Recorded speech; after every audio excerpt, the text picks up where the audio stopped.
नमस्कार प्रिय भक्तों। इन 3 महिलाओं को नवरात्रि व्रत कभी नहीं रखना चाहिए, वरना जीवन भर दुख झेलना पड़ता है। दोस्तों, नवरात्रि के पावन अवसर पर हर घर में दीपक जलते हैं, कलश स्थापित होता है और माता रानी की पूजा अर्चना की जाती है। इन 9 दिनों में केवल व्रत और उपवास करने का ही नाम नहीं दिया गया है, बल्कि ये आत्मा की शुद्धि, मन की स्थिरता और कर्म की पवित्रता का भी पर्व है। ऐसा माना गया है कि नवरात्रि में रखा गया एक एक व्रत साधक को वो फल देता है जो वर्षों की तपस्या के बाद मिलता है। लेकिन क्या आप लोग जानते हैं, हर किसी को ये व्रत रखने की अनुमति नहीं होती है। जी हाँ, शास्त्रों में स्पष्ट उल्लेख मिलता है कि 3 प्रकार की महिलाएं ऐसी होती है जिन्हें नवरात्रि का व्रत नहीं रखना चाहिए। कल्पना कीजिए, जब संपूर्ण संसार माता की भक्ति में लीन हो, मंदिरों की घंटियां बज रही हो, चौकी पर सजे लाल वस्त्रों के बीच माँ दुर्गा की प्रतिमा स्वयं मंद मंद मुस्कुरा रही हो और भक्तजन उपवास में तल्लीन हो, तब यदि कोई महिला अनजाने में वह व्रत कर ले जिसे करने की उसे मनाही है, तो उसके लिए ये व्रत पुण्य का नहीं बल्कि पाप का कारण बन जाता है। क्योंकि व्रत केवल भोजन त्यागने का नाम नहीं है, बल्कि नियम, आचरण और धर्म की मर्यादा का पालन करना है। हमारे धर्म ग्रंथों में ये भी कहा गया है कि देवी माँ का आशीर्वाद तभी पूर्ण रूप से प्राप्त होता है जब साधक संपूर्ण निष्ठा और शुद्धता के साथ उपवास करे। यदि शरीर, मन या परिस्थिति से वह योग्य ना हो, तो व्रत करना स्वयं के लिए जीवन में बाधा, कलेश और मानसिक पीड़ा का कारण बनता है। यही कारण है कि ऋषि मुनियों ने बड़ी सावधानी से ये स्पष्ट किया है कि किन स्त्रियों को नवरात्रि का व्रत से दूर रहना चाहिए। अब प्रश्न उठता है कि आखिर वे कौन सी महिलाएं हैं जिनके लिए व्रत वर्जित है। कौन वे हैं जिनके जीवन में व्रत की बजाय भक्ति के अन्य मार्ग की उचित बताए गए हैं, और क्यों माता रानी के नाम पर किया गया व्रत भी उनके लिए अशुभ सिद्ध हो सकता है। दोस्तों, यही रहस्य आज हम विस्तार से समझेंगे, इसलिए आपसे विनम्र निवेदन है कि इस कथा को अंत तक सुनिए, क्योंकि ये केवल नवरात्रि का प्रश्न नहीं है, बल्कि आपके जीवन की शांति और भविष्य की सुरक्षा से भी जुड़ा हुआ है। हो सकता है कि ये ज्ञान आपको स्वयं से नहीं बल्कि अपने परिवार की किसी महिला को सही मार्ग दिखाने के लिए काम आ जाए, आप उनके जीवन को अनजाने दुखों से बचा लें। दोस्तों, आगे बढ़ने से पहले एक अत्यंत ही गंभीर बात बता देती हूँ। हमारे प्राचीन ग्रंथों में कहा गया है कि कथा हो या फिर कोई सीख, उसे बीच में नहीं छोड़ना चाहिए, वरना वह केवल ज्ञान से वंचित नहीं होता बल्कि वह पाप की श्रेणी में ही आता है। क्योंकि अधूरी कथा मन में संदेह, भ्रम और नए नए ख्यालात छोड़ देती है, और अधूरा सत्य कई बार हमें गलत दिशा की ओर मोड़ देता है। इसलिए मैं आपसे निवेदन करूंगी कि आज की इस कथा को अंत तक अवश्य सुनिए, क्योंकि ये केवल कहानी नहीं बल्कि जीवन का एक आईना है जिसमें आप अपने कर्मों को देख पाएंगे। हो सकता है इस कथा का कोई एक शब्द, कोई एक प्रसंग आपके जीवन की दिशा को बदल दे, आपको होने वाले पाप से बचा ले और आपको उस अंधकार से निकाल दे जिसमें गलती से आप फंस गए हो। और यदि एक सच्चे सनातनी नहीं है, तो ये आपका धर्म भी है कि ऐसे संदेशों को केवल अपने तक सीमित ना रखें, बल्कि उन्हें अधिक से अधिक लोगों तक पहुंचाया जाए।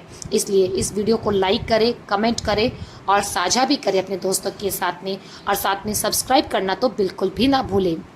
तो चलिए श्रद्धा और विश्वास के साथ इस कथा की शुरुआत करते हैं। बात उस समय की है जब द्वापर युग समाप्त होने वाला था और कलयुग का प्रारंभ होने वाला था। उस समय मध्य प्रदेश में नंदन नाम का एक परम शक्तिशाली और धर्मप्रिय राजा राज्य करता था। उनकी पत्नी का नाम श्रद्धा था। राजा नंदन बड़े ही सत्यनिष्ठ और ईश्वर के परम भक्त थे।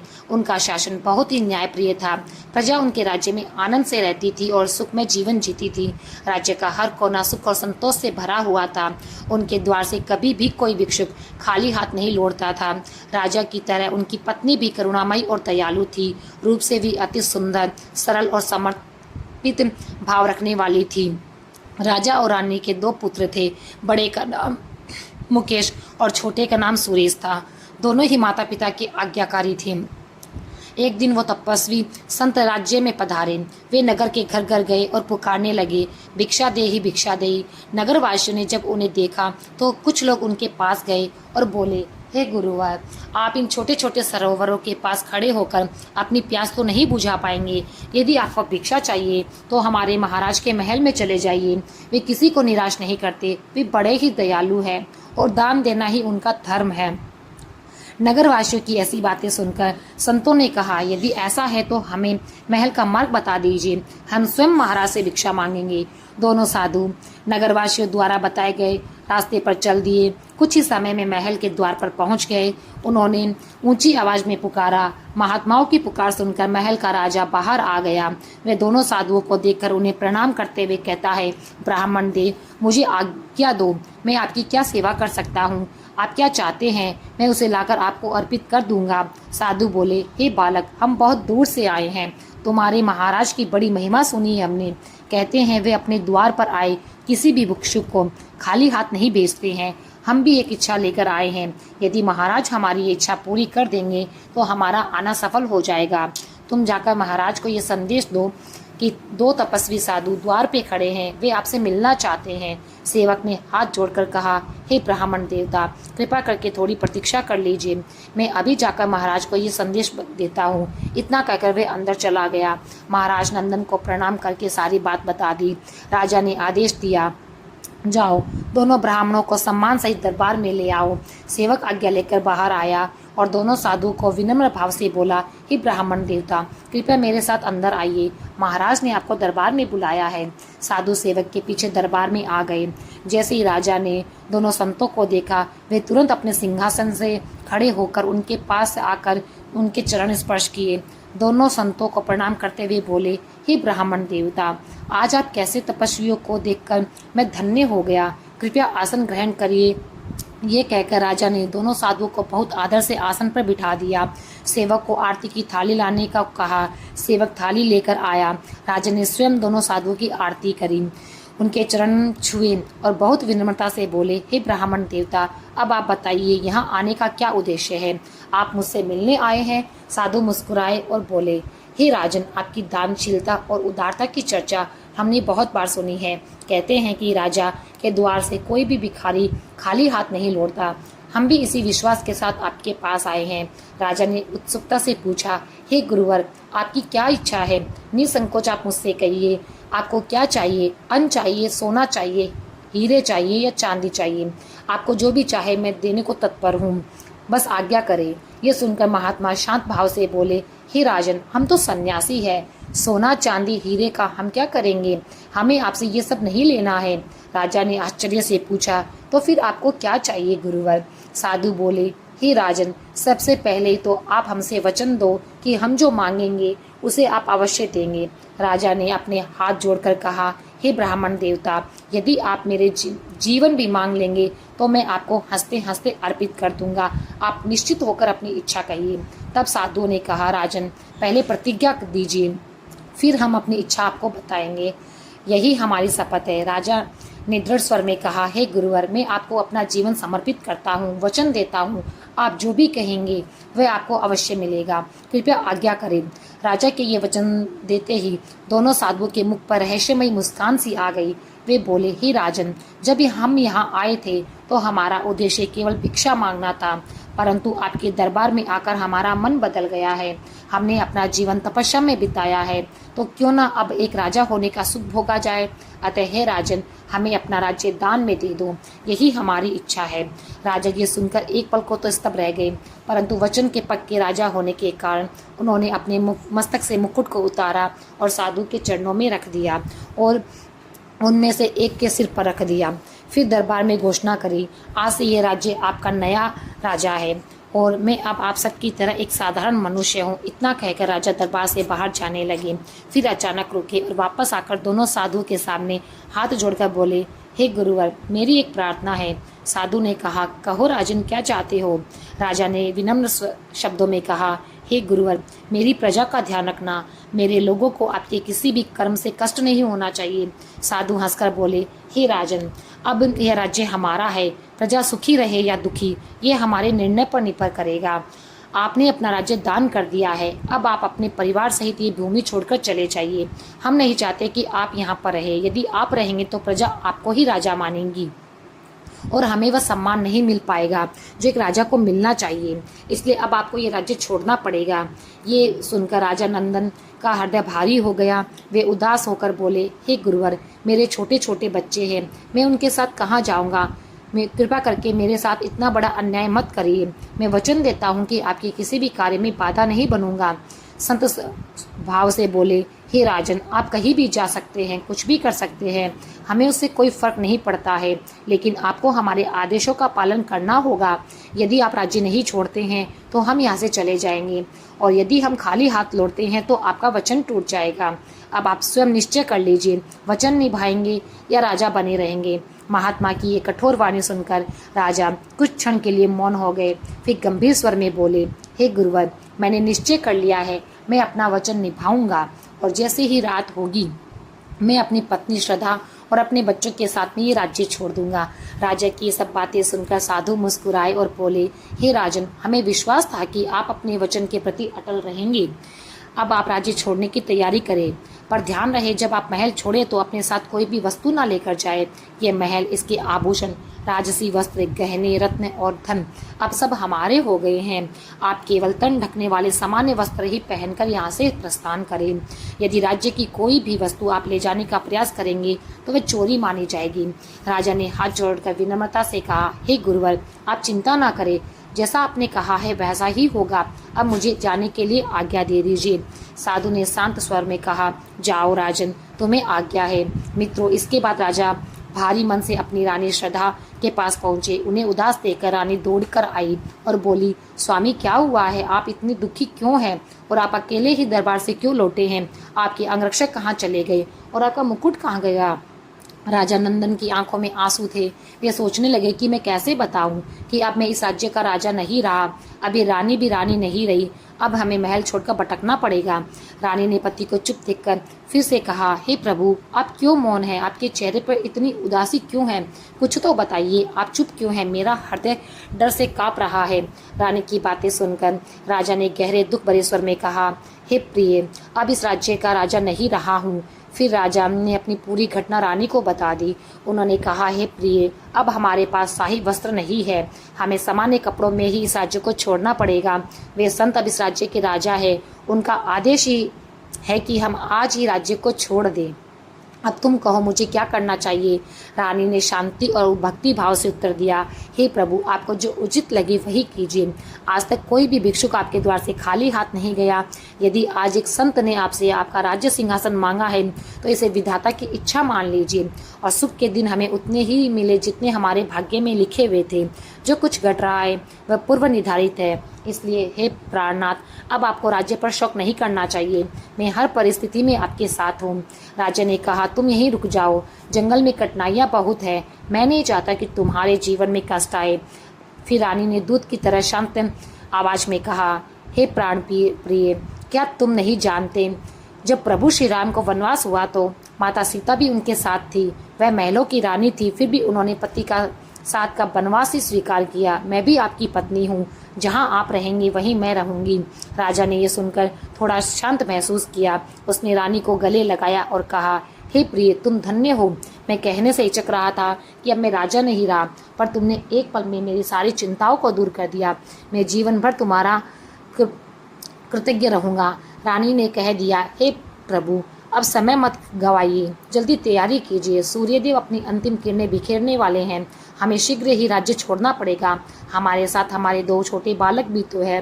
राजा और रानी ने बच्चों के साथ महल छोड़ दिया। वे जंगलों में चले गए। चलते उन्हें एक सराय मिली जहाँ कुछ लोग काम कर रहे थे। उन्होंने वहाँ के मालिक से पूछा, क्या हमें कोई काम मिल सकता है? सराय की मालकिन ने कहा, क्यों नहीं, आज से आप यहाँ काम कर सकते हैं। यह वही रानी थी जिसके पास कभी सैकड़ों नौकरानियां हुआ करती थी। वह जो कभी रसोई में कदम नहीं रखती थी, अब वही दूसरों के लिए खाना बना रही थी। छोटे राजकुमार जिनके अभी खेलने और पढ़ने के दिन थे, वे भी अपने छोटे छोटे हाथों से बर्तन उठा रहे थे और सराय की सफाई कर रहे थे। इस तरह वे चारों ओर सराय में काम करके दिन काटने लगे। शुरू में जीवन कठिन लगा, पर धीरे धीरे वे काम में निपुण हो गए। उनकी दिनचर्या बन गई थी। राजा भी खुश थे कि उसने अपना वचन निभाया। यहाँ वह सेवा भाव से काम करते रहे। इसी तरह से 7-8 महीने बीत गए। समय तेजी से गुजर रहा था। एक दिन राजा जंगल में लकड़ी काटने के लिए गए। उसी समय एक अमीर व्यापारी सराय में आया। सराय की मालकिन भागकर उसके पास गई। वह व्यापारी बहुत धनवान था। उसने कहा, जल्दी से कुछ भोजन लाओ, मैं भूखा हूँ। सराय की मालकिन ने रानी से कहा कि व्यापारी के लिए खाना बनाओ। रानी ने बिना विलम्ब किए ही खाना बनाना शुरू कर दिया। व्यापारी की नज़र रानी पर पड़ी। रानी पास बैठकर साधारण काम कर रही थी। उनकी सादगी और सुंदरता में कुछ ऐसा तेज था कि व्यापारी मंत्रमुग्ध हो गए। जो वन मामूली और लोभ से भरा हो, वह पराया रूप देखकर भी लालायित हो उठता है। पर यह बहुत बड़ा पाप है। किसी पराई स्त्री पर गंदी नजर रखना ये बहुत बड़ा ही पाप है, धर्म विरोधी है। व्यापारी ने मालकिन से पूछा, ये कौन है? मैंने पहले कभी इतनी सुंदर और शांत महिला नहीं देखी। मालकिन ने चालाकी से कहा, ये मेरी नई नौकरानी है। व्यापारी ने कहा, मैं इसे चाहता हूँ, मेरी आंखें इसे हट नहीं रही है, मुझे ये चाहिए, अन्यथा मेरा जीवन मुझे निरर्थक लगेगा। मालकिन समझ गए कि व्यापारी क्या चाह रहा है। उसने कहा, यदि आप इसे पाना चाहते हैं तो कीमत चुकानी पड़ेगी। व्यापारी ने तुरंत हाँ भर दी और कहा कि मैं इसके बिना अब नहीं रह सकता। तब सराय की मालकिन ने कहा, यदि आप इसे पाना चाहते हैं तो तुम्हें इसके बदले 1000 सोने के सिक्के देने होंगे। व्यापारी ने तुरंत हामी भर दी और उसकी शर्त को मान लिया। मालकिन ने पूछा, पर मैं तुम्हारे पास क्यों भेजूं? व्यापारी ने कहा, तुम उसे मेरे अश्व के पास ले आओ। मैं व्यापार के लिए दूसरे राज्य जा रहा हूँ, मैं उसे अपने साथ ले जाऊँगा। ये कहकर व्यापारी वहां से जाकर एक पेड़ से बंधे अश्व के पास बैठ गया और रानी के आने का इंतजार करने लगा। सराय की मालकिन ने रानी से झूठ कहा, खाना तैयार है क्या? वहाँ एक व्यापारी पेड़ के पास बैठा है, वह भोजन के लिए इंतजार कर रहा है, तुम जाकर उसे भोजन दे दो। रानी ने घबराकर कहा, माँ मैं अकेले कैसे जाऊँ? मुझे तो रास्ता भी नहीं मालूम। जब से मैं आई हूँ मैंने सराय के बाहर कदम भी नहीं रखा है, मुझे अकेले जाने में डर लगता है। मालकिन ने कहा, तुम्हें चिंता करने की ज़रूरत नहीं है, मैं तेरे साथ जाऊंगी, बस जल्दी से भोजन ले आओ। रानी असहाय थी। उसने सोचा कि उसने नौकरी के लिए हाँ कहा है, इसलिए वह अब सभी काम करने होंगे। वह मना नहीं कर पाई। उसने भोजन बनाकर थाली में रखा। तभी दोनों छोटे राजकुमार सुरेश और मुकेश रोते हुए अपनी माँ के पास आए। वे जाने से रोकने लगे। मालकिन गुस्से से भरी आवाज़ में उसको डांटने लगी, चुप हो जाओ, अंदर जाकर काम करो वरना तुम्हें आज रात खाना नहीं मिलेगा। डर के मारे बच्चे चुप हो गए और अंदर चले गए। मालकिन रानी को व्यापारी के पास ले गई। व्यापारी ने रानी को घूरा। उसकी आंखों में जलवा और लोभ था, पर रानी ने सोचा मुझे बस खाना देना है और वापस चले जाना है। वह जल्द निकलने चाहती थी, पर मालकिन और व्यापारी की चाल बड़ी निकली। व्यापारी ने जबरदस्ती रानी को अपने घोड़े पर बिठा दिया और तेजी से दूसरे राज्य की ओर निकल पड़ा। रानी चीखी और रोई। वह कह रही थी, मेरे पति और मेरे छोटे बच्चे मेरा इंतजार कर रहे हैं, मैं उनके बिना नहीं रह सकती, मुझे छोड़ दो, मैं जो चाहो कर लूँगी, पर बच्चों को मेरे पास रहने दो। मालकिन और व्यापारी ने उसकी एक भी नहीं सुनी। रानी बहुत बेबस थी। उसने व्यापारी के सामने हाथ जोड़कर कहा, प्लीज़ आप अश्व को रोक दीजिए, आप मुझे कहाँ ले जा रहे हैं? कम से कम अपना नाम तो बता दीजिए, परिचय दीजिए। व्यापारी ने निश्चय करके कहा, हे सुंदर नारी, हमने तुझे सराय की मालकिन से 1000 सोने देकर खरीद लिया है। अब तू मेरी रानी बनेगी और मेरे साथ में रहेगी। ये सुनकर रानी का दिल दहल गया। तभी व्यापारी उसकी ओर बढ़ा। रानी को क्रोध आ गया। उसने कहा, रुको व्यापारी, मैं कोई साधारण स्त्री नहीं हूँ, मैं उस राजा की पत्नी हूँ जिसने अपने वचन के लिए अपना पूरा राज्य त्याग दिया। मैं एक सच्ची और वफादार पत्नी हूँ। यदि तुमने मेरी अनुमति के बिना मुझे छूने की कोशिश भी की तो उसी क्षण मैं तुमको भस्म कर दूंगी। व्यापारी जोर से हंसकर बोला, ओ सुंदर नारी, अपनी बातों से मुझे डराने की कोशिश मत कर। मैंने अपने जीवन में बहुत कुछ देखा है, मैं तुम्हारे शब्दों से डरने वाला नहीं हूँ। ये कहकर वह रानी को पकड़ने आगे बढ़ा, पर जैसे ही पास आया मानो बिजली उसके शरीर पर गिर गई हो। डर के मारे वह पीछे हट गया और घबरा कर बोला, ठीक है, मैं तुम्हें बिना अनुमति छूने की कोशिश नहीं करूँगा, लेकिन मेरी एक शर्त है। रानी ने शांत स्वर में कहा, तुम्हारी क्या शर्त है? व्यापारी बोला, मैं 10 वर्ष तक तुम्हें हाथ नहीं लगाऊंगा और तुम्हें अपनी बहन की तरह ही मानूंगा, लेकिन जैसे ही 11 वर्ष शुरू होगा तुम मेरी पत्नी बनोगी। रानी ने धैर्य से कहा, ठीक है, मैं तुम्हारी शर्त को मान लेती हूँ। आज से तुम मेरे भाई हो और मैं तुम्हारी बहन हूँ। इस तरह रानी ने अपनी समझ और पवित्रता से अपने आप की रक्षा कर ली। दूसरी ओर सराय में सुरेश और मुकेश अपनी माँ के बारे में मालकिन से पूछने लगी, हमारी माँ कहाँ है? आपने उन्हें कहाँ भेजा है? मालकिन ने गुस्से में कहा, मुझे नहीं पता तुम्हारी माँ कहाँ चली गई है, अगर सवाल करोगे तो तुम्हें सजा मिलेगी। सुरेश ने कहा, तुम झूठ बोल रही हो, माँ तुम्हारे साथ गई थी। यह सुनकर सराय की मालकिन गुस्से से भर गई और दोनों बच्चों को पीटने लगी। फिर रोते हुए उन्हें सराय से बाहर निकाल दिया। दोनों बच्चे अपने पिता की और जंगल में भागे। वहां राजा नंदन लकड़ियां काट रहे थे। बच्चों को इस हालत में देखकर राजा दौड़कर आए और पूछा, तुम यहाँ क्यों आए हो, क्या हुआ? तब सुरेश ने रोते रोते सारी बात बता दी। ये सुनकर राजा बहुत दुखी हो गया। उसने दोनों बच्चों को गले लगाया और कहा, मेरे बच्चों शांति रखो, तुम्हारी माँ पास कहीं होंगी, आओ हम मिलकर उन्हें ढूंढते हैं। राजा बच्चों को लेकर सराय पहुंचा और मालकिन से अपनी पत्नी के बारे में पूछा। मालकिन ने कठोर स्वर में कहा, मुझे क्या पता तुम्हारी पत्नी कहाँ गई है? क्या मैं उसकी रखवाली करने आई हूँ? तुम अपने बड़े पुत्र से ने कहा, पिताजी ये महिला झूठ बोल रही है, इसने जबरदस्ती माँ को कहीं लेकर गई थी, माँ जाना नहीं चाहती थी।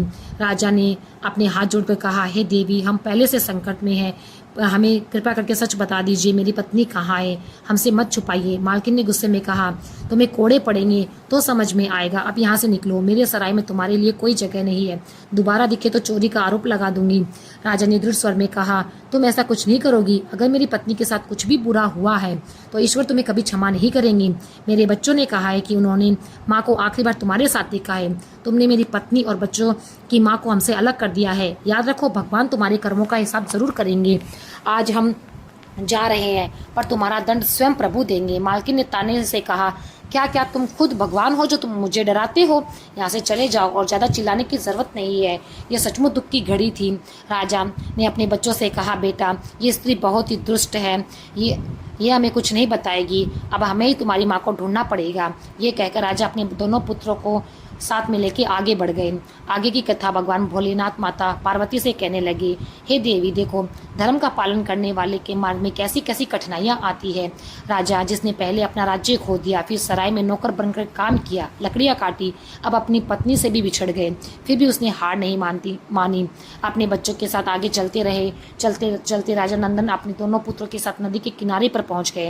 राजा ने अपने बड़े बेटे सुरेश से कहा, बेटा तुम यहीं रुको, पहले मैं तुम्हारे छोटे भाई मुकेश को नदी पार करा देता हूँ, फिर तुम्हें भी ले जाऊंगा। सुरेश बोला, ठीक है पापा, पहले आप छोटे भाई को पार करा दो।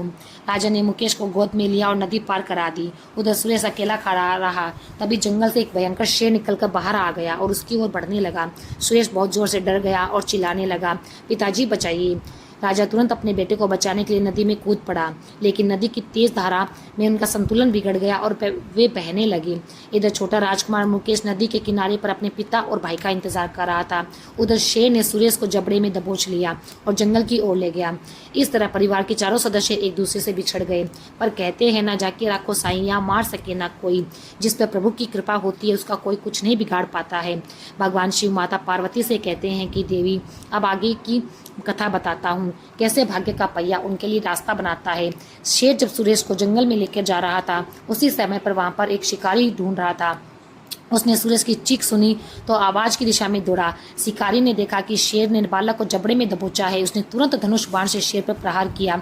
तीर लगते ही शेर डरकर भाग गया और राजकुमार सुरेश को छोड़ दिया। शिकारी दौड़कर आया और बालक पर पानी छिड़का। जब सुरेश को होश आया तो वह उसे अपने घर ले आया और पुत्र की तरह उसका लालन पालन करने लगा। इस तरह राजकुमार मुकेश नदी किनारे पर पिता का इंतजार करता रहा। जब देर तक उसके पिता ना लौटे तो वह रोते रोते थक गया और किनारे पर ही सो गया। सुबह उसी शहर का धोबी नदी पर कपड़े धोने आया। उसने छोटे बालक को सोते देखा और उसके पास जाकर गया, उसे जगाया। धोबी ने पूछा, बेटा तुम कौन हो, यहाँ अकेले नदी पे क्या कर रहे हो? राजकुमार ने आंसुओं से भरी आंखों से अपनी सारी बात बता दी और बोला, बाबा मैं राजकुमार हूँ पर अब अनाथ हूँ, इस दुनिया में मेरा कोई नहीं। धोबी ने दया भाव से कहा, बेटा ऐसा मत कहो, जिसके पास कोई नहीं होता उसके पास भगवान होते हैं। आज से मैं तुम्हारा पिता हूँ, चलो मेरे घर, मैं तुम्हें अपने पुत्र की तरह पालूंगा। इस तरह धोबी मुकेश को अपने घर ले गया और उसे अपने बच्चे की तरह पालन करने लगा। उधर राजा जो नदी की धारा में बह गए थे, उन्हें लहरें दूर ले जाकर एक नगर में ले आई। उस नगर का राजा हाल ही में मर चुका था।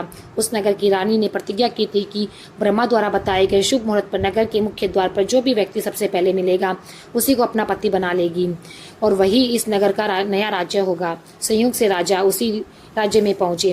जब वे नदी से बाहर निकले तो देखा कि नगर का मुख्य द्वार बंद पड़ा है।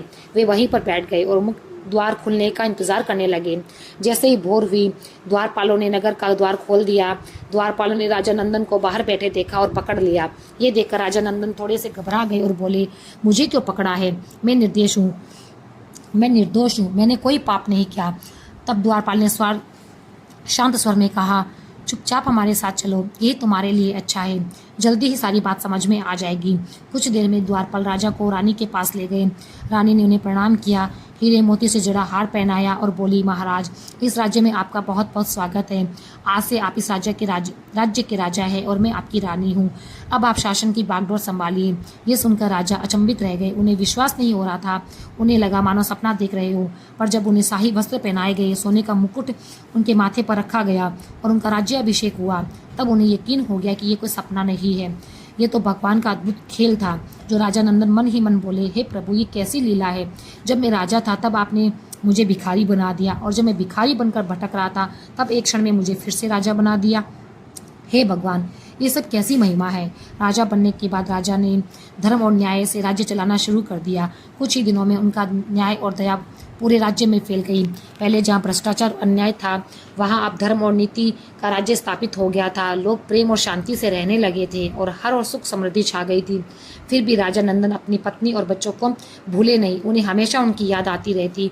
उन्होंने सैनिकों को चारों दिशाओं में भेजा और स्वयं भी कई स्थानों पर देखने को गए, पर हर बार उन्हें सिर्फ निराशा ही मिलती। पत्नी और पुत्र कहीं भी दिखाई नहीं दिए। राजा का मन बहुत दुखी था और वह निराश रहने लगे। लेकिन समय सब कुछ भुला देता है।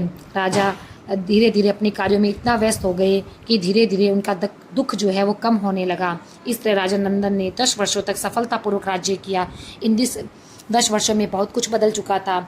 उनके पुत्र सुरेश और मुकेश, जिनमें से एक शिकारी के घर पला, दूसरा धोबी के घर पला, अब जवान हो गए थे। संयोग ऐसा हुआ कि दोनों उसी राज्य में बड़े हुए जहाँ उनके पिता राजा रहते थे। जब दोनों पुत्र युवा हो गए, उसी समय राजा ने सेना का विस्तार करने के लिए युवाओं की भर्ती का ऐलान किया। प्रतियोगिता रखी गई और कहा गया कि जो भी इस प्रतियोगिता में जीतेगा उसे सेना में स्थान मिलेगा। यह समाचार सुरेश और मुकेश तक पहुंचा। उन्होंने अपने पालक पिता से अनुमति ले ली और प्रतियोगिता में भाग लिया। अपनी योग्यता और पराक्रम से दोनों ने प्रतियोगिता जीत ली और सेना में शामिल हो गए। दोनों ने पूरी निष्ठा और भक्ति के साथ अपनी जिम्मेदारियों को निभाना शुरू कर दिया। तब भगवान शिव माता पार्वती से कहते हैं कि देवी, देखो भाग्य का कैसा विचित्र खेल है। पिता और पुत्र एक ही राज्य में थे, भाई भी साथ में थे, पर कोई एक दूसरे को पहचान नहीं पा रहा था। दोनों पुत्र सोचते थे कि उनकी असली माता पिता इस संसार में नहीं है, परंतु सच्चाई तो कुछ और थी। वही राजा उनके वास्तविक पिता थे। सब कुछ भगवान की शरण में और उनकी अद्भुत लीला पर टिका हुआ था। समय तेजी से बीत रहा था। वह दिन नज़दीक आ गया था जिसका इंतजार वह दुष्ट व्यापारी वर्षों से कर रहा था। रानी श्रद्धा बहुत चिंतित थी क्योंकि 10 वर्ष पूरे हो चुके थे और शर्त के अनुसार व्यापारी उसे अपनी रानी बनाने वाला था। बेचारी रानी हर समय प्रभु का नाम जपती रहती। वह मन ही मन प्रार्थना करती, हे प्रभु, कोई चमत्कार करो, मुझे मेरा पति वापस मिल जाए। मैंने अब तक अपनी मर्यादा और इज्जत को बचाए रखा है, पर अब मेरी रक्षा केवल आपके हाथ में है। यदि आपने नहीं की तो मैं अपना जीवन त्याग दूंगी, पर कभी उस पापी व्यापारी की रानी नहीं बनूंगी। उधर वह व्यापारी अपना सामान बेचने उसी राज्य में जा पहुंचा जहाँ राजा शासन कर रहे थे। वह राजा के दरबार में गया और हाथ जोड़कर बोला, महाराज, मैं एक व्यापारी हूँ, अलग अलग राज्यों से व्यापार करता हूँ। इस समय घोड़े नगर के बाहर खड़े हैं जिन पर भोजन और धन संपत्ति लदी हुई है। कृपया मेरे धन और भोजन की सुरक्षा के लिए कुछ सैनिक नियुक्त करें ताकि मैं बिना डर के व्यापार कर सकूं। राजा नंदन ने बड़े धैर्य से कहा, व्यापारी, हमारे राज्य में तुम्हारा स्वागत है। जब तक तुम इस भूमि पर व्यापार करोगे तुम्हारा कोई सामान चोरी नहीं करेगा। चिंता मत करो, अब तुम्हारी जिम्मेदारी हमारी है। राजा ने तुरंत सेनापति को बुलाया और आदेश दिया, शहर के बाहर खड़े व्यापारी के घोड़े और धन की सुरक्षा के लिए 2 योग्य सैनिकों को भेज दो। सेनापति ने तुरंत आदेश का पालन किया और उस काम के लिए 2 सैनिकों को चुना और वे सैनिक कोई और नहीं बल्कि सुरेश और मुकेश थे। रात का समय था, चारों ओर सन्नाटा और अंधकार फैला हुआ था। दोनों भाई व्यापारी के धन की रक्षा के लिए वहां पहुंच गए। समय काटने के लिए वे आपस में बात करने लगे। उधर रानी श्रद्धा पास ही बैठी प्रभु को याद कर रही थी। आंसुओं से प्रार्थना करती जा रही थी कि हे प्रभु, अब मेरी लाज आपके हाथ में है, मेरी रक्षा करो। इसी बीच ने कहा, भाई, रात बहुत लंबी है, तुम मुझे कोई कहानी सुनाओ ताकि नींद न आए और समय कट जाए। तब सुरेश ने अपने जीवन की कथा कहना शुरू कर दिया। उसने कहा, मित्र, यहाँ से बहुत दूर मध्य देश नाम का एक राज्य है। वह एक न्यायप्रिय और राजा शासन करते थे। उनकी एक रानी थी जिनके 2 पुत्र थे। बड़े का नाम सुरेश और छोटे का नाम मुकेश था। परिवार महल में बहुत सुख से रह रहा था। फिर एक दिन 2 साधु दरबार में आए। उन्होंने दक्षिणा में राजा से राज्य मांग लिया। राजा अपने वचन के बड़े पक्के थे। उन्होंने राज्य सौंप दिया और अपनी पत्नी और बच्चों के साथ वहां से निकल गए।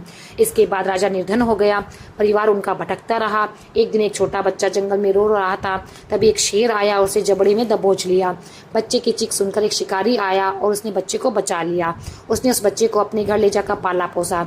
बच्चा बड़ा हुआ और सैनिक बन गया। मित्र, आज वही बच्चा मैं हूँ। सुरेश की ये बात सुनकर मुकेश के दिल में हलचल हुई। उसकी आंखों में आंसू बहने लगे। उसने तुरंत पहचान लिया कि इसके सामने खड़ा सैनिक कोई और नहीं बल्कि उसका अपना बड़ा भाई सुरेश है।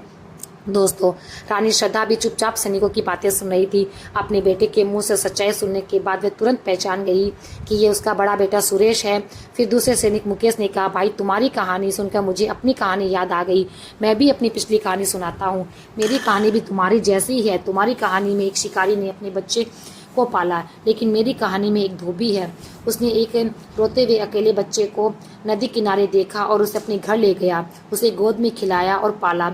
जब वह बच्चा बड़ा हुआ तो वह भी राजा की सेना में शामिल हो गया। आज वही बच्चा मैं हूँ। पहले मैं भी यही सोचता था कि मैं अनाथ हूँ, पर अब समझा कि मेरा बड़ा भाई मेरे साथ है। भाई की बातें सुनकर दोनों भावुक हो गए। उन्होंने एक दूसरे को पहचान लिया और रोते हुए एक दूसरे के गले लग गए। बोले, भाई, भाग्य ने हमें अलग कर दिया था। हमने अपना राज्य खो दिया, अपने माता पिता से बिछड़ गए, पर भगवान की कृपा से हम फिर मिल गए। उधर रानी श्रद्धा ये सब सुन रही थी। जब उसने ये सुना तो तुरंत जान गई कि सैनिकों के वेश में खड़े ये युवक और कोई नहीं बल्कि उसके अपने बेटे हैं। रानी ने हाथ जोड़कर भगवान का धन्यवाद किया और बोली, हे प्रभु, आपने मेरी सुन ली। आपने मुझे मेरे खोए हुए बच्चों के दर्शन करा दिए। आपकी महिमा अपरंपार है।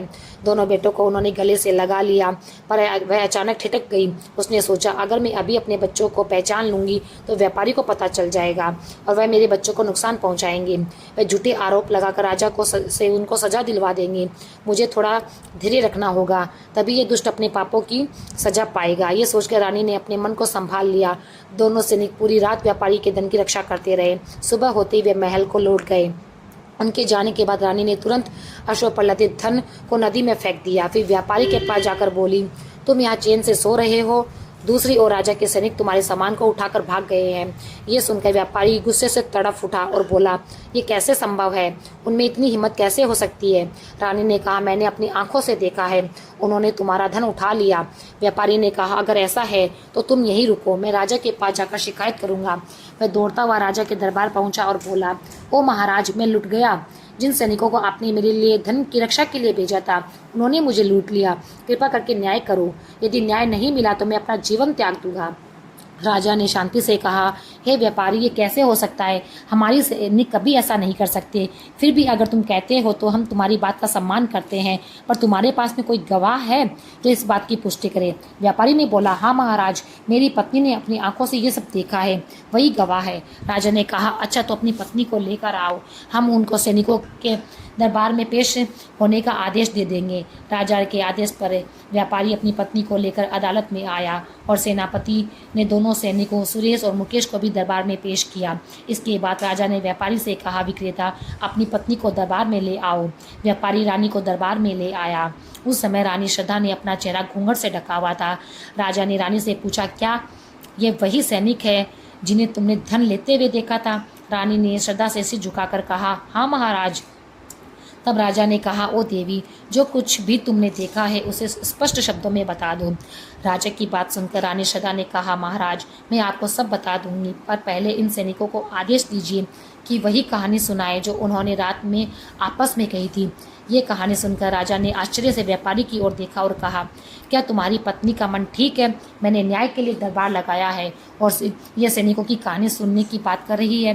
रानी श्रद्धा ने हाथ जोड़कर कहा, राजन, जब आप उनकी बात सुनेंगे तो आपका सब कुछ साफ हो जाएगा और आप उचित निर्णय कर पाएंगे। कृपया उन्हें वही कहानी सुनाने का आदेश दीजिए। राजा नंदन ने सैनिकों को आदेश दिया, हे सैनिकों, वह कहानी सुनाओ जो तुमने रात में कही थी। ये मेरा आदेश है। दोनों सैनिकों ने सिर झुकाकर आज्ञा मानी। पहले सुरेश ने अपनी कथा सुनाई। हे राजन, यहाँ के दूर मध्य प्रदेश का एक राज्य था जहाँ एक न्यायप्रिय राजा रहा करते थे। उनकी एक रानी थी, 2 उनके पुत्र थे। बड़े का नाम सुरेश और छोटे का नाम मुकेश था। वे अपने परिवार के साथ बहुत सुखी से जीवन यापन कर रहे थे। एक दिन 2 साधु दरबार में आते हैं और उन्होंने दक्षिणा में पूरा राज्य मांग लेते हैं। राजा वचन के बहुत पक्के थे। उन्होंने राज्य का त्याग कर दिया और अपनी पत्नी व बच्चों को लेकर निकल पड़े। बाद में जब मैं अकेला भटक रहा था तो मुझे एक शेर ने पकड़ लिया। मेरी चीख सुनकर मेरे एक शिकारी आया, उसने मुझे बचा लिया। फिर उसने मुझे पाला पोसा।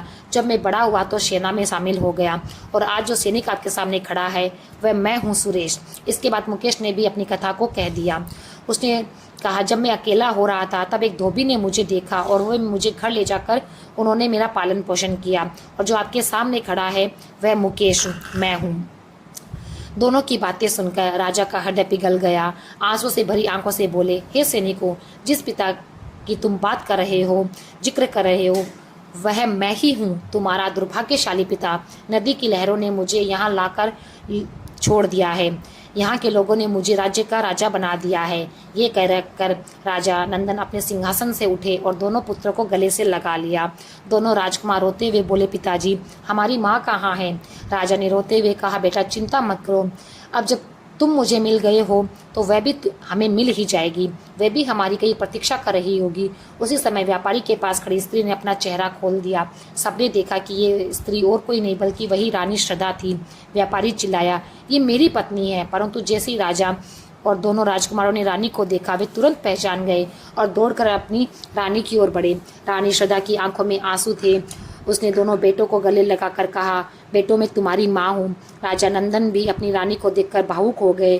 फिर रानी श्रद्धा ने पूरी घटना कह बताई, कैसे सराय की मालकिन ने मुझे धोखे से व्यापारी को बेच दिया था और मैं इन वर्षों से अपने सम्मान की रक्षा कर रही थी।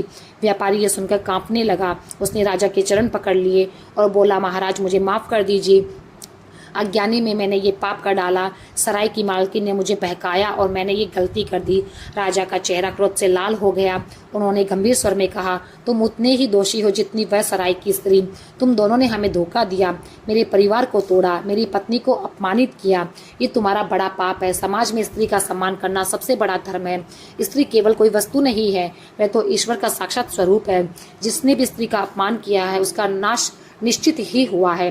राजा ने सैनिकों को आदेश दिया, उत्तर दिशा में जाओ, वहाँ जो सराय है उसकी दुष्ट मालकिन को पकड़कर लेकर आओ, ये मेरा आदेश है। राजा का आदेश पाकर सैनिक तुरंत अपने अश्वों पर सवार होकर उत्तर दिशा की ओर चल पड़े। कुछ समय बाद वे उस सराय में पहुंचे जहाँ वह दुष्ट महिला रहती थी और उसे पकड़कर ले आए। वह जोर जोर से चिल्लाने लगी, तुम कौन हो? मुझे क्यों जबरदस्ती ले जा रहे हो? सैनिकों ने शांत स्वर में कहा, ये राजा का आदेश है, तुम्हें कैद किया जा रहा है। महिला को कुछ भी समझ नहीं आ रहा था, वह डर से कांपने लगी। फिर सैनिक उसे लेकर दरबार में पहुंचाए और उन्हें राजा के सामने खड़ा कर दिया। महिला को देखकर राजा का चेहरा क्रोध से लाल हो गया। उन्होंने कहा, हे दुष्ट स्त्री, तू क्या मुझे पहचानती है? तूने हमारी बेबसी का फायदा उठाया और मेरी पत्नी को 1000 सोने के सिक्कों के बदले बेच दिया। इतना बड़ा पाप करते हुए तुझे जरा भी शर्म नहीं आई? राजा का गुस्सा देखकर सराय की मालकिन भय से कांप उठी। रोते हुए बोली, हे महाराज, मैं पापी हूँ, मैंने बहुत बड़ा अपराध किया है, शायद आज उसी पाप की सजा भोग रही हूँ। यह कहकर उसने अपने वस्त्र थोड़े से हटाए।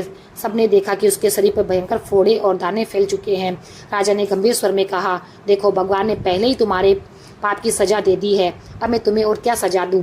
इसके बाद राजा ने व्यापारी की ओर देखा और अपनी रानी से पूछा, उसने जो पाप किए हैं उसके लिए क्या दंड दिया जाए? उसने तुम्हें और हमारे बच्चों को 10 वर्षों तक एक दूसरे से दूर रखा। रानी श्रद्धा ने हाथ जोड़कर कहा, हे महाराज, ये सच है कि उसने मुझे अगवा किया और मुझे मेरे परिवार से अलग रखा, लेकिन ये भी सच है कि उसने मुझे कभी छुआ नहीं। उसने मुझे अपनी बहन मानकर मेरा सम्मान किया, इसलिए मैं चाहती हूँ कि इसे छोड़ दिया जाए। इसके पापों की सजा भगवान स्वयं इसे दे देंगे। रानी की करुणा देखकर राजा ने व्यापारी को मुक्त कर दिया। उसी समय दरबार में 2 तेजस्वी साधु प्रकट हुए। वे साधारण संत नहीं थे, वे धर्म और कर्म के रूप में स्वयं प्रकट हुए थे। राजा तुरंत उठ खड़े हुए और दोनों को प्रणाम कर कर बोले, गुरुवर, आपका स्वागत है, कृपया बताइए मैं आपकी किस प्रकार से सेवा करूं?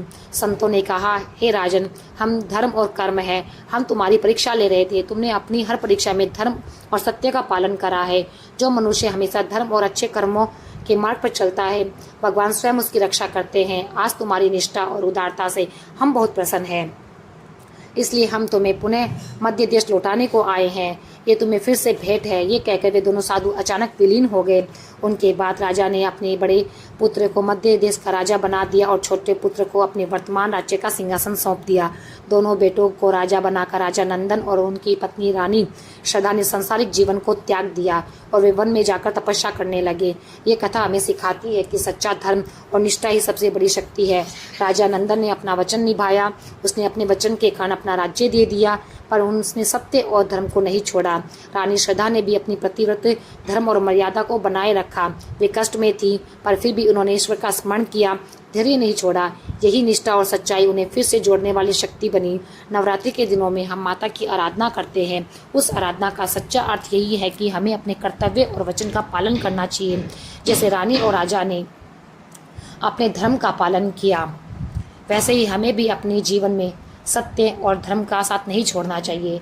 नवरात्रि के दिनों में हर दिन जब आप माता की आरती करते हैं, दीप जलाते हैं, तो उस दीपक के साथ अपने वचनों को भी जला देना। अपने मन से कहो कि मैं अपने वचन को निभाऊंगा और मैं अपने दायित्वों को निभाऊंगा। जब जीवन में दुख आएगा तो मैं हिम्मत नहीं हारूंगा। राजा ने अपना राज्य खोया पर कभी झूठ नहीं कहा। उसने न्याय से, धर्म से कार्य किया। रानी श्रद्धा ने भी सम्मान की रक्षा करी और ईश्वर के आगे अपना समर्पण कर दिया। इस समर्पण से माँ की कृपा उसके ऊपर बनी रही।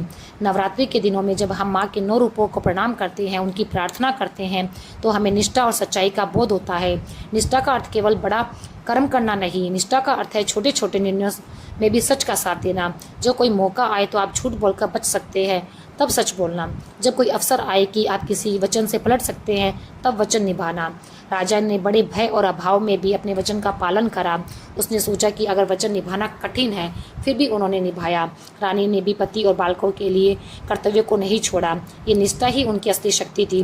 नवरात्रि में हम इस बात की संकल्प करते हैं कि चाहे स्थिति कैसी भी आए, हम अपने धर्म और वचन का पालन करते रहेंगे।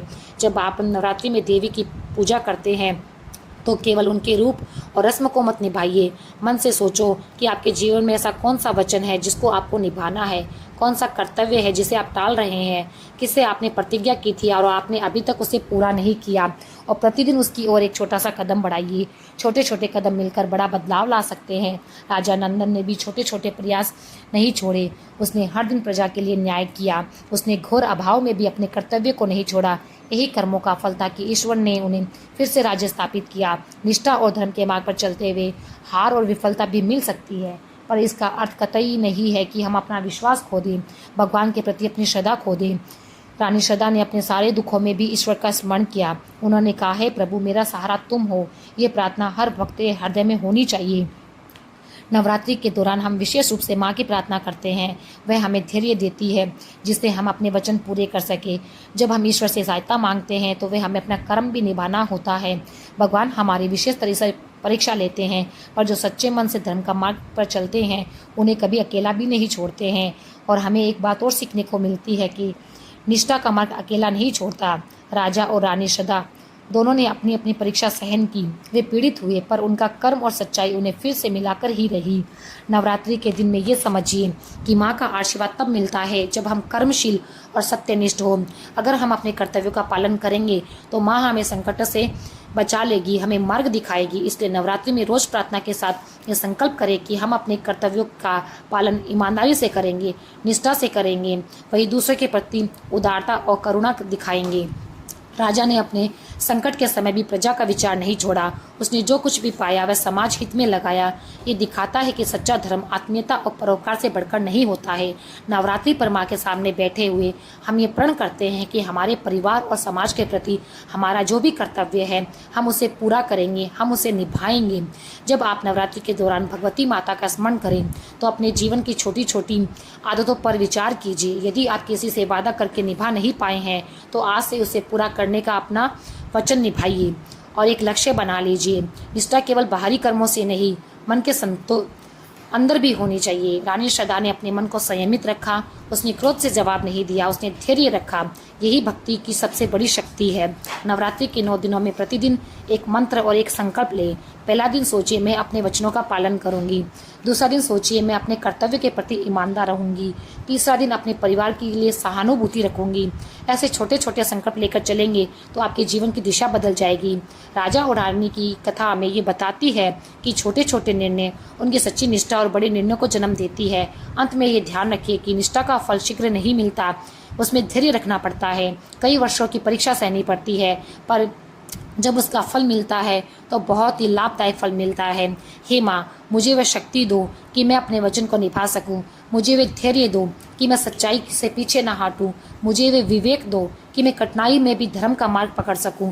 यह संकल्प जब हृदय में दृढ़ हो जाता है तो नवरात्रि के बाद भी वह जीवन का मार्ग बन जाता है और आप देखेंगे कि जीवन में आपकी कार्यशैली, आपकी सोच और आपके संबंध बदलने लगेंगे। आपकी निष्ठा आपके लिए ढाल बन जाएगी और जब आप वही जीवित रहेंगे तो प्रभु की कृपा अपने आप प्राप्त होगी। पहली सीख तो यह है कि सच्चा धर्म और निष्ठा ही सबसे बड़ी शक्ति है। दूसरी, सहनशीलता और ममता सबसे बड़ा हथियार है इस कथा में। दूसरी गहरी सीख ये मिलती है कि कठिनाइयों में सहनशीलता और ममता ही सबसे बड़ा बल होती है। रानी श्रद्धा ने जब अपने पति और बच्चों से अलग होकर भी अपने प्रतिरोध धर्म को नहीं छोड़ा, तब उन्होंने क्रोध का मार्ग नहीं अपनाया। उन्होंने अपने भीतर धैर्य और ममता को जीवित रखा। उन्होंने हर समय प्रभु का स्मरण किया, प्रार्थना करी और विश्वास रखा, तो एक दिन वे वापस मिल गए। यही संयम और यही ममता अंततः उन्हें अपने परिवार तक ले आई। नवरात्रि के 9 दिनों में हम माँ दुर्गा के 9 स्वरूपों की पूजा करते हैं। हर रूप हमें ये सिखाता है कि स्त्री केवल शक्ति का प्रतीक नहीं, बल्कि सहनशीलता और करुणा की मूर्ति भी है। जिस प्रकार रानी श्रद्धा ने अपने बच्चों के सामने अपनी पहचान छिपाई ताकि उन्हें कोई नुकसान ना हो, उनका संयम और मातृत्व ही था।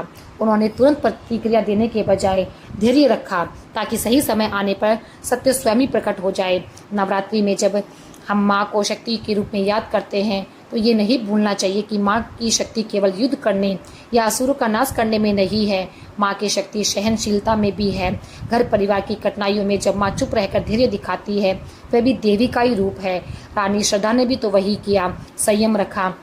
हम सबको नवरात्रि पर यह संकल्प लेना चाहिए कि हम अपने जीवन में जल्दबाजी और क्रोध से निर्णय नहीं लेंगे। जब कठिन समय आएगा तो पहले धैर्य रखेंगे और बुद्धि से काम लेंगे। जैसे कि रानी ने कठिन समय में प्रभु पर भरोसा रखकर किया, वैसा ही हम करेंगे। हमें भी माँ दुर्गा से यही वर मांगना चाहिए कि वे हमें सहनशीलता और करुणा का वरदान दे। नवरात्रि में जब दीपक जलाए और माता की आरती करें तो अपने मन से कहे, माँ मुझे शक्ति दो, मैं अपने परिवार के लिए धैर्य रख सकूँ। मुझे वे ममता दो कि मैं दूसरे के लिए सहारा बन सकूँ। मुझे वे आशीर्वाद दो कि मैं बिना क्रोध और बिना धैर्य के अपने जीवन की कठिनाइयों का सामना कर सकूं। इस तरह नवरात्रि हमें यह सिखाती है कि वास्तविक शक्ति केवल बाहरी बल में नहीं, बल्कि भीतर के संयम और ममता में है। जो मनुष्य करुणा और सहनशीलता को अपना लेता है, उसके जीवन में देवी माँ की कृपा सदैव बनी रहती है। तीसरी सीख यह है कि लीला और भाग्य का चक्र दया, धैर्य और कर्म से मिलता है, उद्धार से मिलता है। ये कथा हमें ये बहुत गहरी बात बताती है कि ईश्वर की लीला बड़ी ही सूक्ष्म और अचूक है, जिसे कोई नहीं जान सका है। भाग्य का चक्र भी ऐसा ही है, जो सीधा नहीं चलता। वह उलझनों से भरा हुआ जरूर होता है, परंतु जो मनुष्य धर्म और सत्मार्ग को नहीं छोड़ता, वह अंत में फल भी पाता है जो ईश्वर ने उसके लिए लिखा होता है। जैसे राजा और रानी श्रद्धा और उनके पुत्र की कहानी आपने सुनी, कैसे भाग्य ने उनके पेच काटे और कैसे ईश्वर की कृपा अंतिम रात तक उनके साथ बनी रही। कहानी में राजा ने अपना राज्य दे दिया, वह जीवन के सबसे बड़े संकट में आ गए, उनकी प्रतिष्ठा और सम्मान भी धूमिल हो गया। फिर भी उन्होंने सत्य का मार्ग नहीं छोड़ा, अपने वचन का पालन किया, सत्य पर डटे रहे। रानी श्रद्धा ने भी अपना धैर्य नहीं खोया, उसने मंजूरी ना होने पर भी मर्यादा और सच्चाई बनाए रखी। उनकी ये निष्ठा और धर्म ने भाग्य की कठोर लहरों को भी पीछे छोड़ दिया। उनकी यही असली शक्ति थी। भाग्य का चक्र कैसा भी हो, इस कथा में बड़े ही सरल ढंग से देखने को मिलता है। वे पहले खोते हैं, फिर भटकते हैं, दुख और कष्ट सहते हैं, पर लास्ट में उन्हें एक मोड़ ऐसा आता है कि उन्हें सब कुछ वापस मिल जाता है। कभी कभी ईश्वर हमें नीचे गिराकर भी उठाते हैं, कभी कभी वे हमारी परीक्षा लेते हैं ताकि हमारे कर्म और श्रद्धा हमें साफ दिख सके। नवरात्रि के समय हम माँ के 9 रूपों की पूजा करते हैं। हर रूप हमें कुछ न कुछ सिखाती है। शक्ति का अर्थ केवल बाहरी नहीं होता है, शक्ति का वास्तविक अर्थ आंतरिक दृढ़ता, सच्चाई और कर्मशीलता है। जब नवरात्रि में माता से प्रार्थना करते हैं तो हमें ये भी समझना चाहिए कि माँ की कृपा तब मिलती है जब हम अपने कर्म और धर्म के साथ स्थिर रहे। भाग्य बदलता नहीं, क्योंकि चाहे कुछ भी हो जाए, भाग्य में जो लिखा होता है वो मिलकर रहता है। कथा में भी ऐसा ही हुआ। राजा रानी ने अपनी परीक्षा पास की और उनके भाग्य में जो भी लिखा हुआ था वो उन्हें वापस मिल गया। जहाँ ईश्वर का आदेश और सत्य का बल रहता है, वहाँ ये समझ लेना कि उनका साथ कभी नहीं छोड़ता है। भाग्य हमेशा उनका साथ देता है, लेकिन उसके लिए कर्म हमारे साथ चलते हैं। हमारा कर्म और हमारे वचन हमारी निष्ठा और भाग्य को मोड़ने की शक्ति रखते हैं। रानी श्रद्धा ने मन से प्रार्थना की और कर्म में शुद्धता रखी, तो राजा ने न्याय और कर्तव्य निभाया। उनके कर्मों के कारण ही उनके भाग्य का दरवाजा वापस खुल गया। तो भक्तों, आपको भी अपना कर्तव्य निभाना है। माँ को प्रसन्न करने का मार्ग केवल उनकी विनती नहीं बल्कि कर्म और निष्ठा भी है। एक बात और यह है कि ईश्वर की लीला कब और कैसे प्रकट होती है ये किसी को भी पता नहीं होता, इसलिए धैर्य को रखना बहुत ज़रूरी है। रानी श्रद्धा ने भी धैर्य रखा और फिर उन्होंने वो सब कुछ पाया जो उनके भाग्य में लिखा हुआ था। 9 दिन की भक्ति में हम माँ से ये मांगते हैं कि हमें धैर्य और विवेक दें, ताकि जब भी बाधा आए तो हम सही व्यवहार कर सके। और हमें ये सीख मिलती है कि भाग्य को हम बदल नहीं सकते, पर भाग्य हमारा संकेत है कि हमें कर्म कैसा करना चाहिए। यदि हम केवल भाग्य पर निर्भर होकर आलसी बन जाएंगे तो कुछ नहीं बदलेगा, पर यदि हम कर्म करते रहेंगे, सत्य के साथ रहेंगे और माँ की भक्ति में लगे रहेंगे तो भाग्य भी हमारे पक्ष में आ जाएगा। इस कथा में राजा और रानी ने वही किया। उन्होंने कर्म और भक्ति को साथ रखा। अंत में भाग्य में उनके लिए रास्ता बना दिया। नवरात्रि के दिनों में ये भी अभ्यास करें कि आप हर दिन एक छोटा सा कार्य निश्चित करें। ये कर्म आपके इरादों को मजबूत बनाएंगे। छोटी छोटी नेक बातें जैसे किसी की मदद करना, सच बोलना, यदि आपने कोई गलती कर दी है तो क्षमा मांगना, ये सब आपके भाग्य के चक्र को बदल देंगे। माता की भक्ति के साथ साथ जब आप छोटे छोटे काम करते हैं तो माँ की लीला जल्दी दिखती है। अंत में एक छोटी सी प्रार्थना करना चाहूँगा जिसे आप नवरात्रि में प्रतिदिन बोल सकते हैं। हे माँ, मैं आपका भक्त हूँ। मैं अपने कर्म से आपके चरणों में आता हूँ। मुझे वह शक्ति दो कि मैं सच्चाई, धैर्य और कर्मशीलता से अपने मार्ग को बनाए रखूँ। आप मेरी नियति की राय बनाइए, पर मुझे कर्म से भी ना चौंकने वाली शक्ति दीजिए। इस प्रकार तीसरी से सीख ये थी कि भाग्य और ईश्वर की लीला पर विश्वास रखिए, साथ में सत्कर्म करते रहे, धर्म का पालन करें, धैर्य रखें। माँ की भक्ति स्थिर रहती है, उसी के भाग्य का चक्र आपके लिए मार्ग बनाता है और ईश्वर की कृपा आपके जीवन में उजाला कर देती है। तो दोस्तों, अभी ये कथा समाप्त नहीं होती। अभी तो हमें उस बात को जानना है जिसके लिए हमने ये कहानी आपको सुनाई है। तो चलिए अब हम उस कथा की ओर अग्रसर होते हैं। अब हम आपको बताएंगे कि वे 3 कौन सी स्त्रियां हैं जो ये व्रत नहीं कर सकती है। सबसे पहले आती है वे स्त्रियां जो गर्भवती है। जब माँ के घर में जीवन पल रहा होता है तब माँ का हर कष्ट बच्चे तक पहुँचता है। नवरात्रि के व्रत में अक्सर निर्जल उपवास या बहुत कठोर नियम रखे जाते हैं। ऐसे में गर्भवती महिला अगर व्रत करे तो कमजोरी, चक्कर या गर्भस्थ शिशु पर विपरीत असर पड़ सकता है। हमारे ग्रंथ कहते हैं कि ये सबसे बड़ा पुण्य है, जीवन की रक्षा। यदि माँ स्वयं ही कमजोर हो जाएगी तो गर्भ में पल रहे बच्चे को कौन बचाएगा। एक बार एक गाँव में गोमती नाम की स्त्री ने गर्भावस्था में नवरात्रि का व्रत कर लिया। तीसरे ही दिन उसे चक्कर आ गया और वो बेहोश हो गई। तभी गांव के बुजुर्ग ने कहा, माँ दुर्गा ने हमें जीवन दिया है, उसे संभालना ही सबसे बड़ी पूजा है। तब से वह स्त्री केवल हल्का फलाहार करने लगी, भजन गाने लगी और माता का नाम जपने लगी। माँ दुर्गा की कृपा से उसका बच्चा सुरक्षित रहा और घर में सुख समृद्धि बनी रही। दूसरी प्रकार की स्त्रियां वह हैं जो मासिक धर्म की अवस्था में होती है। ये शरीर की स्वाभाविक प्रक्रिया है जिसमें स्त्री को आराम और पोषण की आवश्यकता होती है। कठोर उपवास, लंबे समय तक खड़े रहने, कठिन पूजन की विधि के दौरान शारीरिक कष्ट बढ़ा सकती है जो माता को कतई पसंद नहीं है। इसलिए आप अपने शरीर को कष्ट बिल्कुल भी ना दें, क्योंकि जो स्त्रियां अपने शरीर को कष्ट देती है उनका किया गया उपवास माता कभी भी स्वीकार नहीं करती है। इसलिए कभी भी आप अपने शरीर को कभी भी परेशान मत कीजिए, उसे कोई परेशानी में मत डालिए। अपनी श्रद्धा के अनुसार करिए। जब आप पीड़ा में होंगी तो ऐसे व्रत को माँ कभी भी स्वीकार नहीं करेगी। तीसरी वे महिलाएं हैं जो शारीरिक रूप से बहुत कमजोर है और किसी बीमारी से उलझी हुई है, किसी बीमारी का सामना कर रही है, तो उन्हें भूल कर भी ये व्रत नहीं करना चाहिए, क्योंकि जब ये व्रत करती है तो उनको शारीरिक पीड़ा होती है, शरीर अंदर से कमजोर हो जाता है, निर्बल हो जाता है। जब माता रानी इसको देखती है तो वो बहुत रुष्ट हो जाती है, बहुत दुखी हो जाती है। इसलिए इस प्रकार की महिला को कभी भी ये व्रत नहीं करने चाहिए। पहली, किसी गर्भावस्था के दौरान महिला को व्रत नहीं करना चाहिए। दूसरा, जब वो मासिक धर्म के दौरान उनके बहुत दर्द रहता है, वो अक्षम रहती है, कोई भी कार्य करने में सक्षम नहीं रहती है, तो उन्हें ऐसा व्रत नहीं करना चाहिए। तीसरे, जब वो किसी बीमारी से जूझ रही हो, कोई बड़ी पीड़ा उनके शरीर में हो, तो ऐसी स्त्रियों को व्रत नहीं करना चाहिए। ऐसी स्त्रियाँ यदि व्रत करती भी है तो माँ उसे कभी स्वीकार नहीं करती, बल्कि उसका पाप ही उन्हें लगता है। इसलिए निवेदन है कि ऐसी स्त्रियाँ कभी भी व्रत ना रखें। मित्रों, आशा करती हूँ कि ये ज्ञानवर्धक कथा आपको पसंद आई होगी। यदि आपको ये कथा पसंद आई हो तो हमारे चैनल को सब्सक्राइब करना बिल्कुल भी ना भूलें। फिर मिलते हैं एक नई जानकारी के साथ, तब तक आप हमारे चैनल को सब्सक्राइब कर लें। जय माता रानी, जय माता दी, जय माता दी, जय माता दी।